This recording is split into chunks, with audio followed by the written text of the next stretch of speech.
Hello everybody, welcome to our channel Our Health and Wellness. So today we are going to discuss about further part of the chapter Force and Pressure class 8 Science. तो सबसे पहले हम बात करेंगे types of forces के बारे में। 5 common types of forces होते हैं जो हम नोटिस करते हैं अपनी एवरीडे लाइफ में।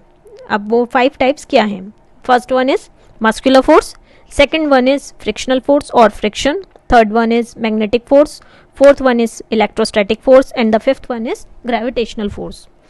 जितने भी टाइप्स ऑफ फोर्सेस होते हैं उनको 2 मेन ग्रुप्स में हम डिवाइड करते हैं। One is contact forces and the another one is non contact forces. Contact forces में क्या होता है कि जब एक ऑब्जेक्ट दूसरे ऑब्जेक्ट को फिजिकली टच करता है तब हम बोलेंगे कॉन्टैक्ट फोर्सेस हैं, लेकिन अगर कोई ऑब्जेक्ट दूसरे ऑब्जेक्ट को बिना टच करे उस पर फोर्स अप्लाई कर सकता है तो उसको हम नॉन कॉन्टैक्ट फोर्सेस बोलते हैं। तो सबसे पहले हम डिस्कस करते हैं कॉन्टैक्ट फोर्सेस के बारे में। A force which can be exerted by an object on another object only through physical touching is called contact forces. तो एग्जाम्पल्स हमारे हो जाते हैं कॉन्टैक्ट फोर्सेस के muscular force and the frictional force और फ्रिक्शन। तो सबसे पहले हम डिस्कस करेंगे मस्कुलर फोर्स के बारे में। सपोज करते हैं किताब टेबल पर रखी है। अब उस किताब को उठाने के लिए हमें कुछ फोर्स की ज़रूरत है। जब हम उस बुक को उठाएंगे टेबल से अपने हाथों से तो एक फोर्स एक्सर्ट होती है bye the muscles of were arm. Similarly जब हम एक फुटबॉल को किक करते हैं तो हमारी जो लेग की मसल्स होती हैं वो उस फुटबॉल पर फोर्स अप्लाई करती हैं। The force exerted by the muscles of our body is called muscular force. जितने भी ह्यूमन बीइंग्स और एनिमल्स होते हैं वो मस्कुलर फोर्स एक्सर्ट करते हैं to do work. Human beings exert करते हैं muscular force for performing various day to day activities जैसे walking, running, jumping, climbing, lifting, pushing, pulling, kicking, stretching, squeezing और ट्विस्टिंग या प्रेसिंग द ऑब्जेक्ट्स। ये जितने भी एक्शंस हैं ये सभी मस्कुलर फोर्स के थ्रू एप्लीकेबल हैं। एक बॉय, सपोज करते हैं एक बॉय एक कार्ट को पुश कर रहा है, या एक पोर्टर लोड को कैरी कर रहा है, या कोई चाइल्ड बाइसिकल चला रहा है, या कोई इंडिविजुअल कुएं से पानी निकाल रहा है। ये सारे ही एग्जाम्पल्स हो जाते हैं of the use of muscular force. Muscular force ही होती है जो हमें सारी एक्टिविटीज़ को परफॉर्म करने में हेल्प करती है, जिसमें हम अपने बॉडी पार्ट्स को मूव करते हैं या बेंड करते हैं।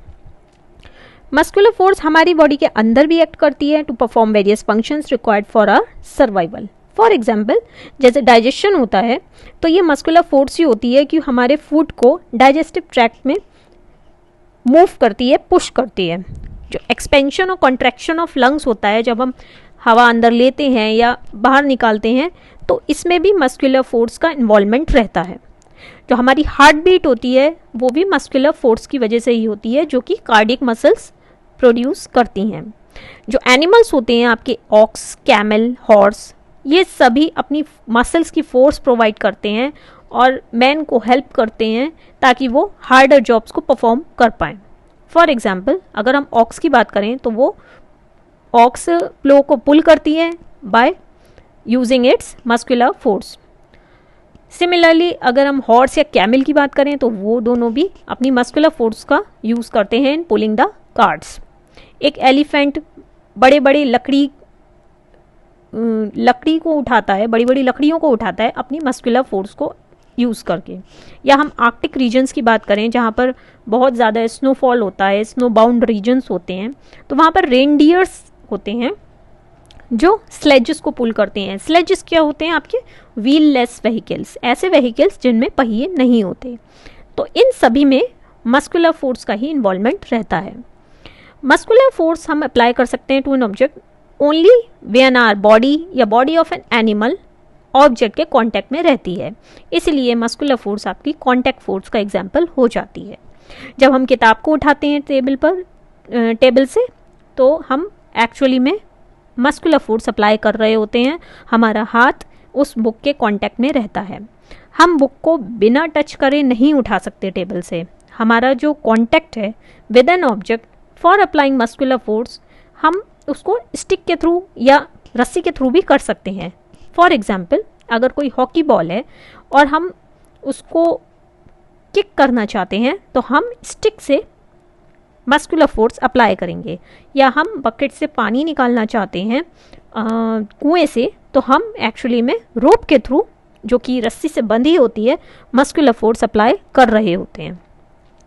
नेक्स्ट कॉन्टैक्ट फोर्स आ जाती है आपकी फ्रिक्शनल फोर्स।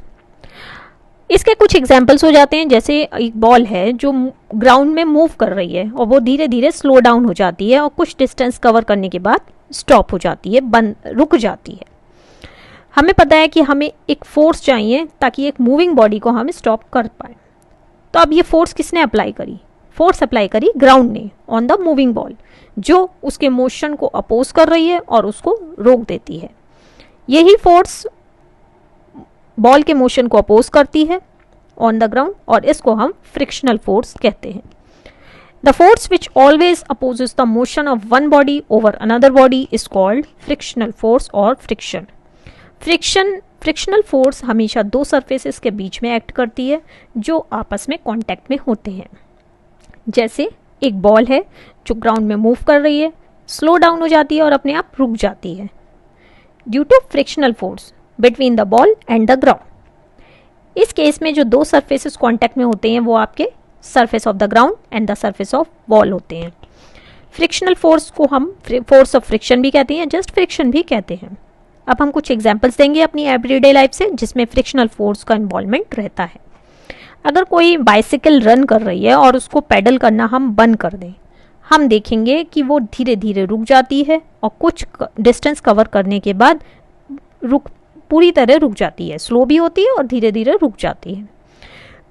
तो जो बाइसिकल है जो रोड पर मूव कर रही है वो पहले तो स्लो डाउन होगी, फिर उसके बाद रुक जाएगी, and that is due to the frictional force between the tyres of bicycle and the road. ये फ्रिक्शनल फोर्स बाइसिकल के मोशन को अपोज करती है और उसको रोक देती है। इस केस में जो दो सरफेसेस कांटेक्ट में होते हैं, they are the surface of the road and the surface of tyres of the bicycle. Similarly अगर कार या स्कूटर की बात करें, अगर मूव कर रहा है रोड पे, तो वो फ्रिक्शनल फोर्स की वजह से रुक जाता है जब आपका उसका इंजन स्विच ऑफ कर देते हैं। जब एक बोट को हम रो करना बंद कर देते हैं, उसके जो पानी में मूव कर रही है, हम देखेंगे वो धीरे धीरे स्लो डाउन हो जाएगी और स्टॉप भी हो जाती है। The boat moving in water slows down और धीरे धीरे स्टॉप हो जाएगी, and that is due to the frictional force between the boat and the water. The frictional force exerted by water opposes the motion of boat और उसको रोक देती है। इस केस में जो दो सरफेसेस कांटेक्ट में हैं, that are the surface of the boat and the surface of water. The frictional force और द फोर्स ऑफ फ्रिक्शन हमेशा जितने भी मूविंग ऑब्जेक्ट्स हैं सब पर एक्ट करती है, और फ्रिक्शनल फोर्स का डायरेक्शन हमेशा डायरेक्शन ऑफ मोशन के ऑपोजिट होता है। Since frictional force arises only when the surfaces of two objects are in touch with each other, therefore frictional force is an example of contact force. So that's all for today. Thank you so much.